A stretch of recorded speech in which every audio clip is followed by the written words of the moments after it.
राधा वल्लभ श्री हरिवंश। तो आज हम जानेंगे एक और भक्त की कहानी के बारे में। एक कसाई था जिसका नाम सदना था। वह बहुत ईमानदार था। वो भगवान के नाम कीर्तन में मस्त रहता था।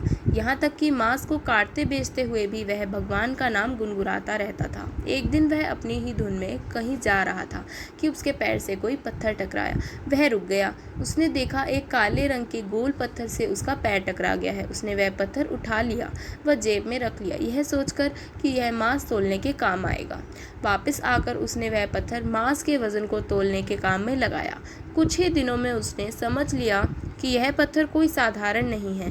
जितना वजन उसको तोलना होता है, पत्थर उतने वजन का ही हो जाता है।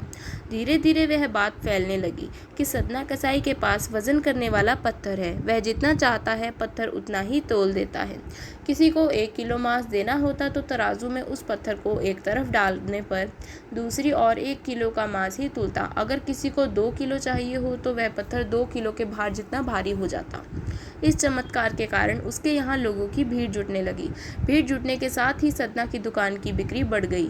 बात एक शुद्ध ब्राह्मण तक भी पहुंची। हालांकि वह ऐसी अशुद्ध जगह पर वह नहीं जाना चाहते थे जहां मांस कटता हो व बिकता हो, किंतु चमत्कारी पत्थर को देखने की उत्सुकता उन्हें सदना की दुकान तक खींच ले गई।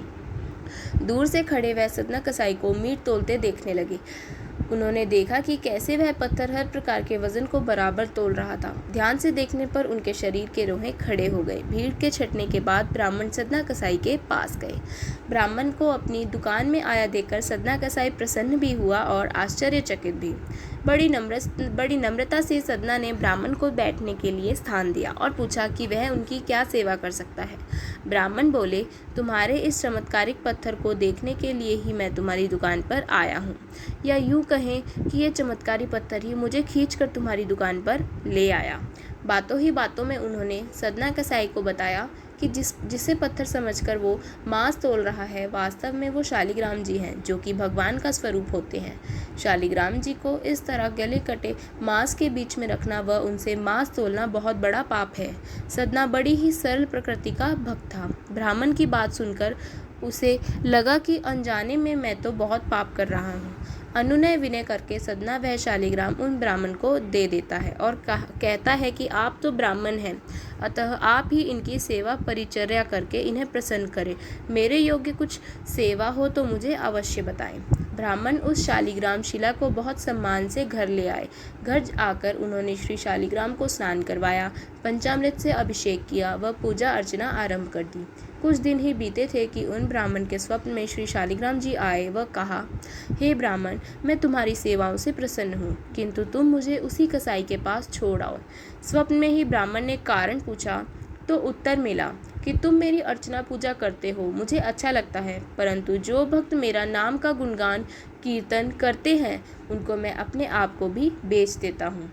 सदना तुम्हारी तरह मेरा अर्चना नहीं करता, परंतु वह हर समय मेरा नाम गुणगान करता रहता है, जो कि मुझे अच्छा लगता है, इसीलिए तो मैं उसके पास गया था। ब्राह्मण अगले दिन ही सदना कसाई के पास गया व उनको प्रणाम करके सारी बात बताई व शालिग्राम जी को उन्हें सौंप दिया। ब्राह्मण की बात सुनकर सदना कसाई की आंखों में आंसू आ गए। मन ही मन उन्होंने मांस बेचने खरीदने के कार्य को तिलांजलि देने की सोची और निश्चय किया कि यदि मेरे ठाकुर को कीर्तन पसंद है तो मैं अधिक से अधिक समय नाम संकीर्तन ही करूँगा। आशा करती हूँ आपको आज की कहानी अच्छी लगी होगी। राधा वल्लभ श्री हरिवंश।